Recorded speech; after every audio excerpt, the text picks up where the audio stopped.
Film yang rilis pada tahun 2013 ini menceritakan tentang sebuah wabah virus mematikan bernama H5N1 yang berasal dari salah satu imigran gelap di kota Bundang, Korea Selatan, yang kemudian menginfeksi banyak orang dan menyebabkan tewasnya puluhan ribu warga kota Bundang, sehingga pemerintah berencana membumi hanguskan wilayah tersebut beserta isinya.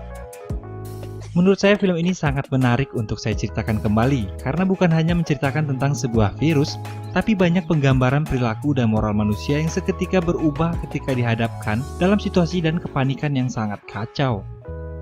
Walaupun mungkin beberapa dari teman-teman sudah banyak yang mengetahui cerita film ini, tapi saya akan menceritakannya kembali dengan versi saya, karena cara penyampaian masing-masing orang tentu akan berbeda-beda. Dan bagi yang udah sangat paham dengan film ini, silahkan skip aja. Yuk langsung aja ke ceritanya. Film dimulai dengan seorang pria yang sedang memeriksa kondisi beberapa orang imigran gelap yang akan diselundupkan ke pelabuhan Pyeongtaek, Korea Selatan. Dalam rombongan imigran tersebut terdapat seorang pria yang sedang sakit dan batuk terus-menerus. Namun ketika ditanya, dia mengatakan keadaannya baik-baik aja. Dan pria ini adalah awal dari bencana wabah mematikan ini.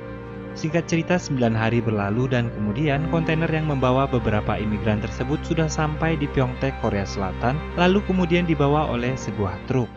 Scene berpindah ke distrik Bundang, Korea Selatan.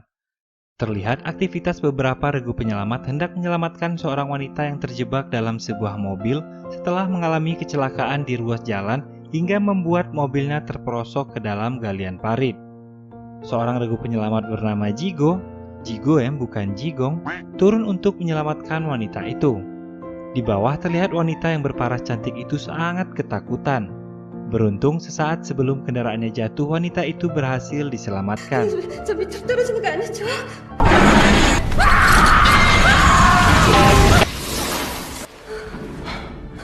Sesampainya di atas, Jigo yang sepertinya tertarik pada wanita itu pun datang dan membawakan secangkir kopi.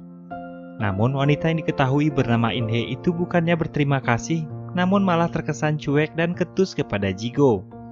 Sesampainya di markas, Jigo masih menggerutu perihal Inhe yang tak berterima kasih. Kemudian Jigo mengatakan kepada temannya kalau Inhe akan datang mencarinya karena dia membawa jaket wanita tersebut bersamanya. Dan benar saja, tiba-tiba Jigo mendapat kabar bahwa dia sedang dicari Inhe untuk mengajaknya bertemu. Malam itu akhirnya Jigo bertemu dengan Inhe di jalan tempat kecelakaan tadi. Di sana ternyata Inhe bermaksud meminta pertolongan kepada Jigo untuk mencarikan tasnya yang hilang saat kecelakaan tadi siang. Inhe kemudian mengatakan bahwa dia sangat menginginkan tas itu karena terdapat file tugas yang sangat ia perlukan. Lalu di sini Jigo terlihat kesal dan tidak mau menolongnya, kemudian mengatakan bahwa tugas seorang regu penyelamat adalah menyelamatkan nyawa manusia, bukan mencari barang yang hilang. Kemudian Inhe memaksa masuk ke dalam galian itu dan dia pun terjatuh hingga akhirnya kakinya terluka. Kemudian Inhe yang kesal meninggalkan Jigo sendirian di sana. Di tempat lain diperlihatkan ada mobil yang datang ke sebuah kontainer. Kontainer ini berisi sekumpulan imigran yang di awal scene tadi diperlihatkan. Dan kedua orang ini bernama Byung-ki dan Byung-woo, kakak beradik yang bekerja sebagai seorang penyelundup imigran gelap yang diangkut oleh kontainer itu. Mereka kemudian masuk ke dalam kontainer untuk memeriksa keadaan orang-orang yang ada di dalam. Karena situasinya di dalam gelap, kemudian Byung-ki menyuruh adiknya untuk meneranginya dengan senter HP miliknya. Betapa terkejutnya mereka, ternyata orang-orang yang ada di dalam kontainer itu sudah tewas dengan keadaan darah yang berceceran di mana-mana.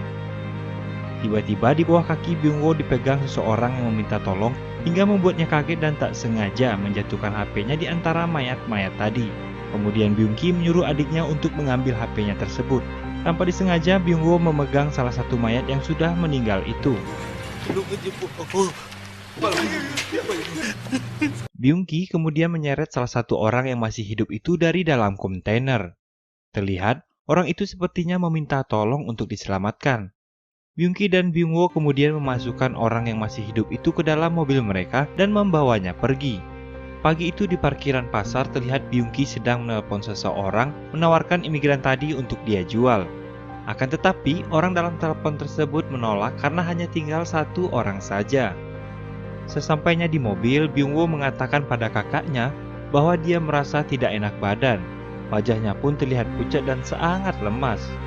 Di kaca mobil, Byung-ki melihat imigran yang dia bawa kabur dari dalam mobil. Dia berusaha mengejarnya, namun saat dia mencoba keluar dari dalam mobil, pintu mobilnya terhalang oleh sebuah mobil polisi yang terparkir tepat di sebelah mobilnya. Byung-ki kemudian berusaha mencari imigran tadi, namun gagal karena imigran tadi telah berlari jauh dari tempat dia berada. Kemudian di sebuah apotek, Byung-ki membawa adiknya untuk mencari obat. Dokter di apotek tersebut mengatakan bahwa Byung-woo hanya membutuhkan istirahat yang banyak dan hanya terkena flu biasa saja. Kemudian ada seorang anak kecil mendekati Byung-woo. Byung-woo tersenyum kepada anak tersebut dan kemudian batuk sehingga mengenai wajahnya. Dan di sana diperlihatkan Byung-woo menyebarkan virus yang bertahap akan menyebar ke seluruh kota dengan sangat cepat dan menginfeksi semua orang. Kemudian di sisi lain kota Bundang, diperlihatkan In-hye sedang dimarahi oleh seorang profesor karena tidak membawa hasil riset yang hilang saat terjadi kecelakaan mobil kemarin. Kemudian di tempat lain, Jigo ternyata masuk lagi ke parit itu dan mencoba mencari tas In-hye yang hilang saat terjadinya kecelakaan. Jigo akhirnya berhasil menemukan tas In-hye dan dalam tas tersebut terdapat identitasnya. Dan Jigo baru mengetahui bahwa In-hye adalah seorang dokter. Tiba-tiba, HP yang ada di dalam tas tersebut berbunyi. Kemudian temannya menyuruh Jigo untuk mengangkat telepon tersebut. Dan ternyata orang yang menelpon itu adalah anaknya In-hye yang bernama Mire. Jigo kemudian menghampiri anak tersebut ke sekolahnya untuk mengembalikan tas milik ibunya, sekaligus menawarkan diri untuk mengantarnya pulang. 자, 근데 아저씨가 데려다 줄까? Virus flu mulai menyebar kemana-mana, mulai dari sekolahan, angkutan umum, dan ruang terbuka lainnya. Byung-woo yang sudah batuk darah berusaha ditolong oleh dokter rumah sakit tersebut. In-hye yang sudah melihat hasil pemeriksaan dari Byung-woo kemudian mengatakan kepada profesornya bahwasanya Byung-woo telah terserang virus. Setelah melihat video di HP Byung-woo, kemudian dokter menyimpulkan bahwa kemungkinan Byung-woo terkena virus yang berasal dari orang-orang yang ada di kontainer tadi. Kemudian, para dokter langsung mencari keberadaan kakak Byung-woo dan menanyakan di mana keberadaan kontainer yang ada di rekaman milik adiknya itu. Byung-ki lalu berkelit berusaha menyembunyikan tentang keberadaan kontainer itu. Kemudian dia mengamuk dan berteriak kepada dokter dan menanyakan tentang keberadaan adiknya. Byung-ki kemudian berusaha masuk ke ruang perawatan dan mendapati bahwa adiknya sudah meninggal.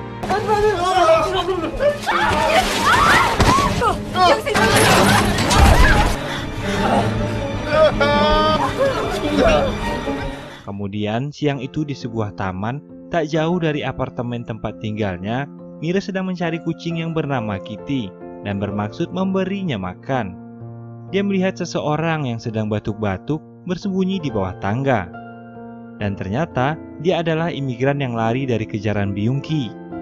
Mire yang takut kemudian berjalan menjauh, dan kemudian ada sebuah mobil yang melaju kencang di parkiran itu.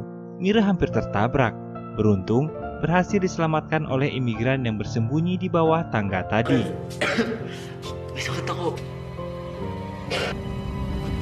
Setelah menyelamatkan Mire, kemudian mereka mengobrol di taman dan memperkenalkan diri satu sama lain. Di sana baru disebutkan bahwa imigran itu bernama Monsai. Meski bahasanya yang digunakan mereka berbeda, namun Mire dan Monsai sepertinya bisa mengerti satu sama lain. Kemudian Mire berkata kepada Monsai bahwa dia ingin mencari pertolongan dan meminta Monsai menunggunya di sana. Singkat cerita, Mire kemudian datang bersama Jigo, tapi di taman mereka tidak menemukan keberadaan Monsai. Jigo kemudian merasa sia-sia lalu meninggalkan Mire dan berkata kalau saat ini dia sedang banyak pekerjaan. Namun kemudian Jigo akhirnya mengurungkan niatnya karena melihat wajah Mire yang cemberut, dan kemudian mereka berdua pun pergi mencari Monsai. Di tempat lain diperlihatkan In-hye dan petugas kesehatan sudah sampai di tempat keberadaan kontainer yang berisi mayat-mayat tadi. Di situ terlihat para petugas sedang sibuk mensterilkan tempat tersebut. Kemudian terjadi sedikit kekacauan karena banyaknya tikus yang keluar dari dalam kontainer, yang membuat para petugas panik dan kemudian membakar tikus-tikus itu. Para pejabat kesehatan kota Budang yang melihat dari layar kemudian menjelaskan kepada wali kota dan pemerintah bahwa virus ini dapat menyebar dengan cepat dan menyebabkan kematian kurang dari 36 jam setelah penularannya. Para pejabat kesehatan menyarankan wali kota untuk segera membumi hanguskan kota Budang beserta orang-orang yang ada di dalamnya. Scene berpindah, kemudian Jigo dan Mire makan malam dan bercerita satu sama lain. Mire berkata pada Jigo bahwa ayahnya telah pergi meninggalkan mereka berdua ke Amerika, sehingga membuat ibunya selalu menangis setiap malam. Setelah makan, mendadak Mire tertidur dan badannya terasa panas. Kemudian Jigo segera membawanya pergi dari restoran itu. Kembali lagi ke pejabat-pejabat tadi, mereka masih berdiskusi tentang virus ini. Terlihat, wali kota bertanya efek virus yang sedang terjadi pada kota Bundang. Kemudian para dokter ini mengatakan jika penyakit ini adalah sebuah wabah, maka akan sangat berdampak fatal bagi para penduduk yang ada di Bundang. Wali kota tidak percaya bahwa virus ini dapat membahayakan para penduduknya. Kemudian In-hye datang dan berkata bahwa ada korban yang selamat dari kontainer itu namun belum diketemukan. Ancaman virus ini berlangsung begitu cepat sehingga banyak orang-orang berjatuhan di jalanan tak sadarkan diri. Jigo yang sedang menggendong Mire kemudian melihat seorang wanita yang pingsan berada di sebuah elevator. Kemudian berlari sambil menggendong Mire. Jigo mencoba menolong wanita tersebut. Jigo kemudian membaringkan Mire ke sebuah kursi dan dengan cepat menangkap wanita itu. Kemudian membaringkannya di sebuah kursi sambil bertanya tentang keadaannya. Namun, dari mulut wanita itu mengeluarkan darah hitam dan kemudian dia tak sadarkan diri. Para pejabat kesehatan kota Bundang masih mencari keberadaan seorang imigran bernama Monsai itu. Wali kota masih tak terima dengan kejadian dan saran dari para dokter atas kejadian ini. Kemudian terjadi perdebatan antara profesor dan wali kota itu. Lalu kemudian terdengar dentuman yang sangat keras membuat orang-orang itu pergi ke arah jendela untuk melihat apa yang sebenarnya terjadi. Di sana terlihat keadaan kota itu mulai kacau. Mobil-mobil saling bertabrakan dan pasien yang terinfeksi virus ini sudah sangat banyak sekali. Di tempat lain, Jigo yang tersadar bahwa Mire sudah tidak berada di kursinya, kemudian berusaha mencari Mire. Jigo berusaha menghubungi Mire namun tidak diangkat. Dan ternyata handphone Mire ada di saku miliknya. Para pejabat yang berada di gedung tadi kemudian melakukan evakuasi dengan menggunakan helikopter. Di sana In-hye yang khawatir dengan anaknya kemudian meminta izin untuk menemui anaknya sebelum meninggalkan kota. Profesor kemudian mengizinkan In-hye untuk menemui anaknya karena dia yakin bahwa In-hye dapat selamat dari penularan virus ini. 내가 지금 미르랑 서울로 갈 거야. 알아들을 수 있게 천천히 얘기해봐. Para pejabat negara kemudian melakukan rapat koordinasi untuk menangani masalah pandemik virus ini. Terlihat di sana banyak sekali antrian mobil yang berusaha keluar dari kota untuk mencari tempat yang lebih aman. Namun, jalur keluar masuk kota sudah diblokade oleh pemerintah kota Bundang. 분당 일부 지역에 유병 위험 등급을 심각으로 격상하고 Keadaan mulai kacau saat masyarakat yang panik mulai menggila dan menjarah di mal tempat Mire berada. Jigo dan In-hye kemudian berbagi tugas agar dapat menemui Mire secepatnya. Terlihat di sini, Mire sedang berada di tempat orang-orang yang sudah menggila dan menjarah di mal tersebut, yang membuat Mire ketakutan sambil memanggil-manggil ibunya.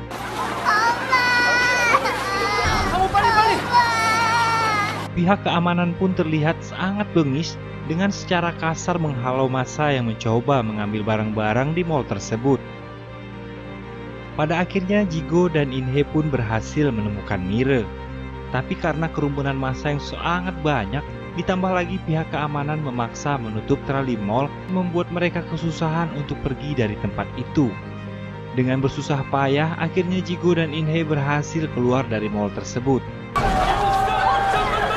Namun karena banyaknya orang-orang yang terjebak di dalam mal itu, membuat Jigo berusaha mendobrak pintu agar orang yang terkurung di dalam dapat dikeluarkan. In-hye kemudian mengajak Jigo keluar dari tempat itu, karena sudah banyak orang yang sudah tertular virus. Tapi Jigo meyakinkan In-hye bahwa dia akan baik-baik aja. Kemudian Inhe dan Mire pergi menggunakan mobil Jigo dan meninggalkannya di sana. 사람들 구할 수로 다시 올 거야. Jigo kemudian berhasil memotong pintu keluar mal tersebut berkat bantuan temannya yang datang ke lokasi itu. 재용아. Penyebaran virus semakin meluas dan mulai menjangkit ke beberapa negara tetangga, termasuk Indonesia dan kamu-kamu semua. Hati-hati ya. Dan virus ini dinamakan H5N1 atau disebut juga flu burung yang dapat menular pada unggas dan manusia. Inhe dan Mire kemudian dapat masuk ke dalam bus untuk ikut ke penampungan karantina guna melakukan pengecekan dan memisahkan antara orang-orang yang sudah terjangkit virus dan yang belum. Terlihat antrian bus yang sangat panjang dan orang-orang telah mengantri untuk melakukan pemeriksaan menyeluruh dengan cara yang sama seperti yang kita lakukan saat ini di tengah pandemi corona. Di tempat lain, para pejabat Korea berdebat tentang penanganan orang-orang yang negatif dan positif. Karena rencananya mereka akan ditempatkan dalam karantina yang sama. Hal ini tentu akan mengakibatkan peningkatan suspek atau orang terjangkit yang sangat tajam. Kemudian, petugas melakukan pengecekan yang sangat ketat kepada orang-orang yang memiliki ciri-ciri tertular virus ini dengan munculnya bercak-bercak merah pada tubuh mereka. Inhe kemudian mengetahui bahwa Mire kemungkinan telah terjangkit virus itu dan berusaha menutupinya. Jigo menghampiri Inhe, namun dia heran dengan perubahan sikap Inhe di mana dia memintanya untuk menjauhi mereka. Keributan terjadi di mana-mana. Orang-orang yang merasa tidak nyaman dengan keadaan karantina itu kemudian protes dan terlibat perseteruan dengan petugas. Terlihat tentara tersebut mengacungkan senjatanya ke arah Jigo, namun dihentikan oleh salah satu pemimpin pasukan bernama Kongguan. Kepala keluarga yang hilang telah ditemukan. Lanjut, dan menyuruh mereka bubar dan kembali ke tenda masing-masing.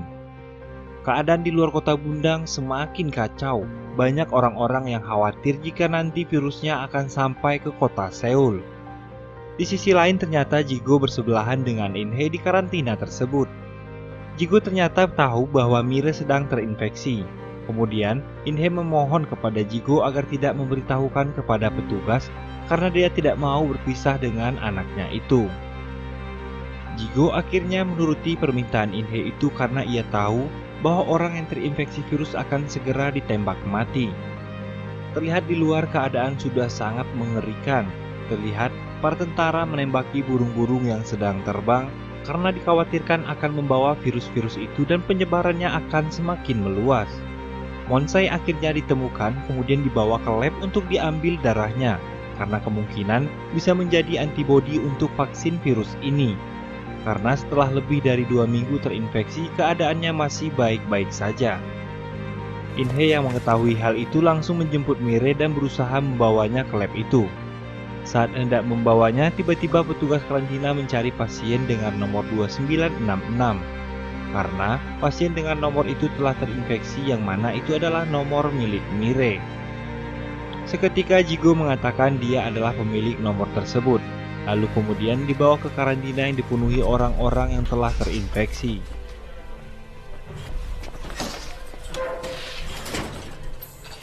Inhe yang sudah berada di lab kemudian hendak mengambil darah Monsai untuk disuntikan ke tubuh Mire. Monsai yang mengenal Mire pun dengan senang hati memberikan darahnya. Ternyata hal itu diketahui oleh Kongguan, kemudian berusaha memanggil petugas dan mendobrak pintu lab tersebut. Inhe kemudian ditembak dengan suntikan bius oleh petugas dan membawa Mire pergi dari tempat itu. Jigo yang melihat Mire kemudian berusaha mengejar dan mencari di mana keberadaan Mire. Disinilah terlihat pemandangan yang sangat miris karena banyaknya tumpukan manusia yang sudah terinfeksi virus diletakkan begitu saja seperti sampah.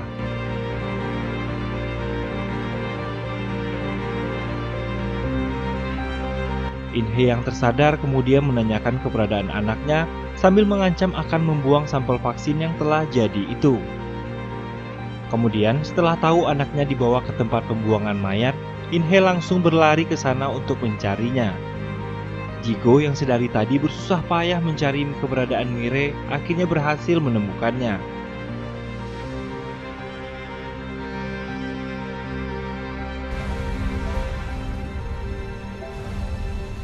Dia kemudian membawa Mire dari tempat itu. Namun jalan yang dilewati Jigo sangatlah tidak mudah.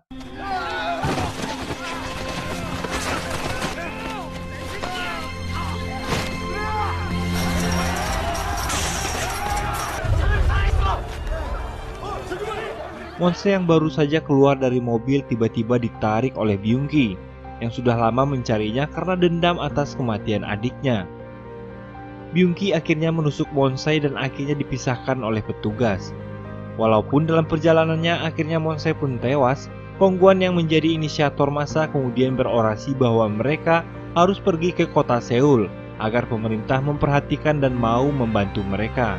Kemudian massa memaksa masuk ke perbatasan, dan bentrokan dengan petugas pun tak dapat dihindari lagi. Kong-gwan yang tahu keberadaan Mire dan berusaha mengambil darah Mire untuk disuntikan ke tubuhnya. Namun aksi ini dihentikan oleh Jigo dan terjadilah perkelahian di antara mereka.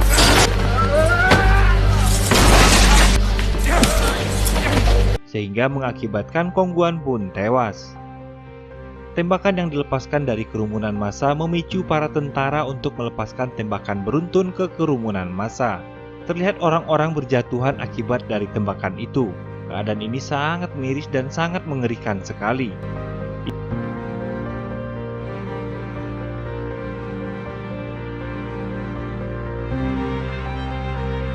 In-hye yang masih berusaha menemui anaknya, kemudian berlari ke arah kerumunan massa.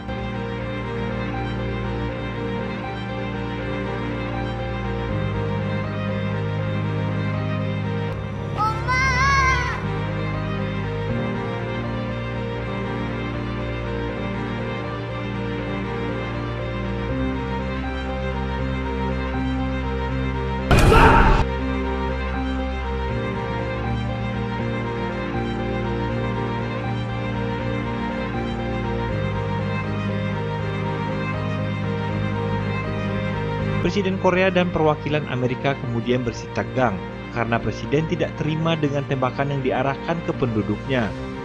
Terlihat kemudian perwakilan Amerika kemudian memanggil pesawat tempur untuk menembaki massa yang berusaha memasuki perbatasan Seoul.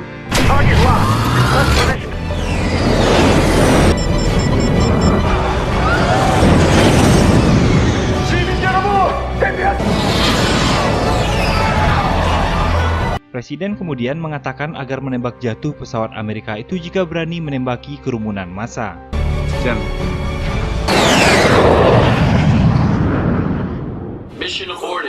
Mire yang melihat ibunya tertembak kemudian berteriak ke arah tentara untuk tidak menembakinya lagi.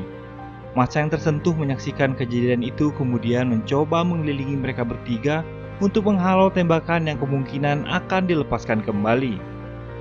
Kemudian presiden menginstruksikan pada tentara untuk tidak menembak lagi dan mengirim para medis untuk mengevakuasi Jigo, In-hye, dan Mire dari tempat itu.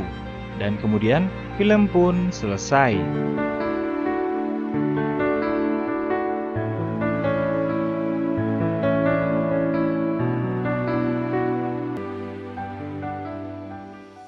Terima kasih buat yang udah menonton video ini, dan terima kasih banyak buat yang udah request.